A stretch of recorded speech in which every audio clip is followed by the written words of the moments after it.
Anda kembali di Kompas Siang kali ini bersama saya Gita Maharkesri.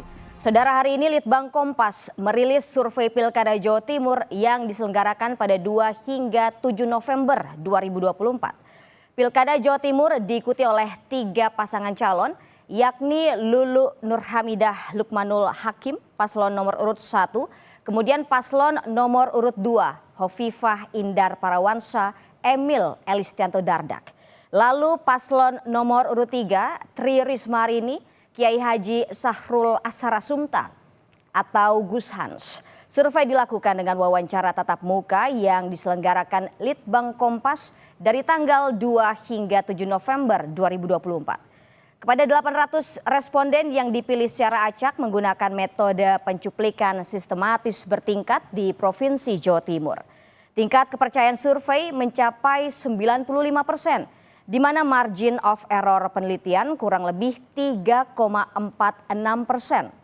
Survei ini dibiayai sepenuhnya oleh Harian Kompas. Anda bisa menyimak secara lengkap hasil survei Litbang Kompas di Harian Kompas dan laman kompas.id. Hasil survei Litbang Kompas pemilihan Kepala Daerah Jawa Timur 2024 menunjukkan popularitas dari 3 pasangan calon gubernur Jawa Timur. Selain elektabilitas dari sebaran parpol, Litbang Kompas juga merilis hasil survei elektabilitas dari 3 pasangan calon berdasarkan generasi. Kita bahas hasil survei terbaru Litbang Kompas soal elektabilitas Pilkada Jawa Timur bersama peneliti senior Litbang Kompas, Toto Suryaningtyas. Silakan Mas Toto bergabung bersama kami. Selamat datang di studio Orange Kompas TV, Mas Toto. Apa kabar Mas Toto? Baik. Mas Toto, kita langsung saja ya. Dari hasil elektabilitas pasangan Hovifah dan Emil ini ada di angka 52,5%. Sementara Risma dan Gus Hans ini ada di angka 20,9% dan Lulu dan juga Lukmanul ini ada di angka 3,8%.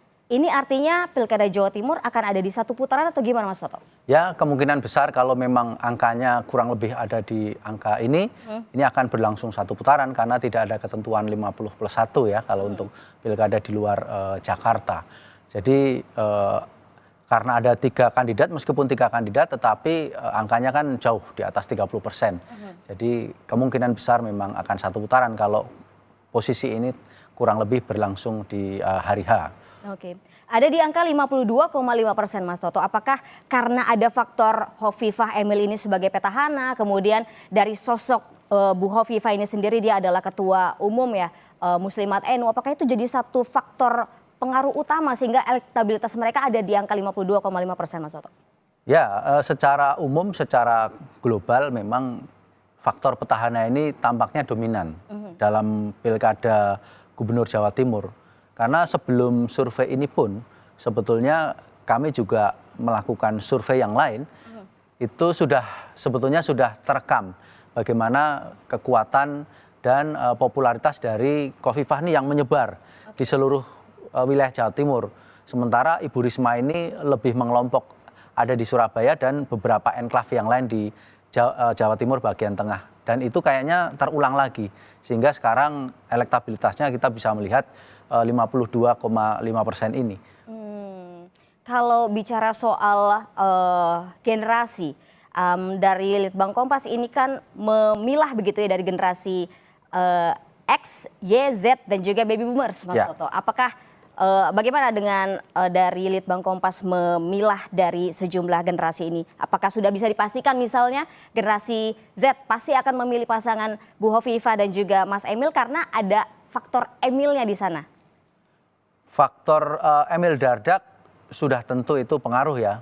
Jadi memberikan kemampuan bagi pasangan Hovifah Emil ini untuk menarik perhatian kelompok pemilih muda. Tapi kalau dari grafik ini, ketika kita lihat sebetulnya pasangan Hovifah Emil ini menarik seluruh kategori usia.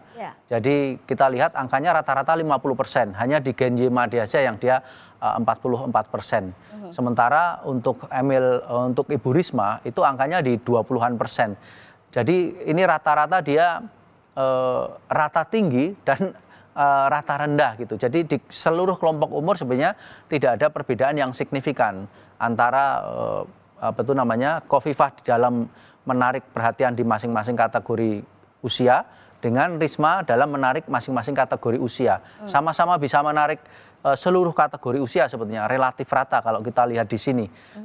Hanya saja memang kekuatan politiknya, elektabilitas yang diraih memang selisih jauh. Di mana kita lihat di masing-masing kategori usia ini, Khofifah Emil bisa menghimpun elektabilitas rata-rata hampir 2 kali lipat dari elektabilitasnya Ibu Risma. Apalagi kalau kita lihat di pasangan Lulu Hans ya, itu lebih kecil lagi, di mana jauh lebih kecil, di bawah, ada yang di bawah 5%, bahkan ada yang 1%. Dan kebanyakan mengelompok di usia Gen Z ya, pasangan Lulu dengan Lukmanul Hakim maksud saya ya, Lukmanul Hakim ya. Tidak ada yang sampai menembus 10% bahkan ya? Ya, ini sebetulnya merupakan cerminan karena di dalam elektabilitas keseluruhannya juga relatif sangat rendah pasangan ini. Dan juga kalau kita lihat pernyataan-pernyataan yang dikeluarkan oleh PKB dan pasangan ini, sebetulnya mereka sudah menyadari situasi ini. Bagaimana bertarung dengan Khofifah yang kapital politiknya sedemikian besar sebagai petahana, kapital sosialnya sangat kuat sebagai orang yang figur yang dikenal di Jawa Timur, dan juga kapital organisasinya melalui Ketua Muslimat NU. Tapi itu tetap dijalani. Jadi istilahnya NU berlawanan dengan berebut di pasar NU yang sama, itu tetap dilakoni oleh pasangan Lukmanul Hakim ini. Oke, kalau berdasarkan tadi grafis yang sebelumnya itu, kalau tadi saya lihat Mas Toto, yang belum menentukan pilihan itu juga angkanya tinggi-tinggi ya. Di semua usia tadi itu faktor pengaruhnya apa? Ya ini Mas, kayak ada di angka 28 untuk baby boomers, Gen X 22, Gen Y itu juga baik muda atau made itu di angka di atas 23, ini bahkan 27, kecuali yang Gen Z tadi ya. Gimana Mas Toto? Ya ini justru kalau kita lihat rupanya di pemilih Gen Z di usia di bawah 28 tahun ini kepastian memilihnya malah lebih tinggi karena dia hanya tinggal 15% yang belum memilih. Sementara kategori usia yang lebih tua itu agak cenderung lebih tinggi. Tetapi angka 20-an% itu sebetulnya angka yang relatif masih wajar dalam tanda petik, di mana pasti di dalam komposisi undecided voter yang 20-an% itu ada kelompok yang memang tidak akan memilih, ada kelompok yang memilih tetapi rahasia, dan kelompok memilih yang tidak tahu. Nah ini kan tidak sama, yang tidak akan memilih itu kan dia tidak akan memilih karena satu dan lain hal gitu. Mungkin angkanya sekitar 5% taruhlah rata-rata.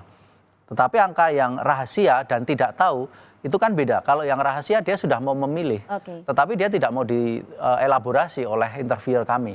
Sementara kalau yang tidak tahu, nah inilah wilayah kelompok responden yang tidak tahu, inilah yang sebetulnya bisa dipengaruhi atau potensi untuk ditarik supaya bisa elektabilitasnya kepada salah satu kandidat. Gitu. Oke, Mas Toto, kalau kita bicara soal Gen Y muda 28 sampai 35 tahun, ini yang tidak tahu atau belum menentukan pilihan cukup besar, ada di angka 23,4, bahkan melebihi atau jauh di atas perolehan dari dua kandidat 1 dan 3. Itu ini bagaimana Litbang Kompas menganalisanya Mas Toto? Ya pertama-tama ini tetap harus dilihat dulu juga kelompok usia yang memang dia tidak akan mau memilih itu berapa, kemudian yang rahasia berapa, kemudian yang memang tidak tahu. Nah kelompok yang tidak tahu ini yang sebetulnya masih bisa dalam tanda petik menjadi objek dari sosialisasi dari kandidat-kandidat yang akan meningkatkan elektabilitasnya, bisa dari Bu Lulu, bisa dari Bu Tri Risma, tapi tentunya kan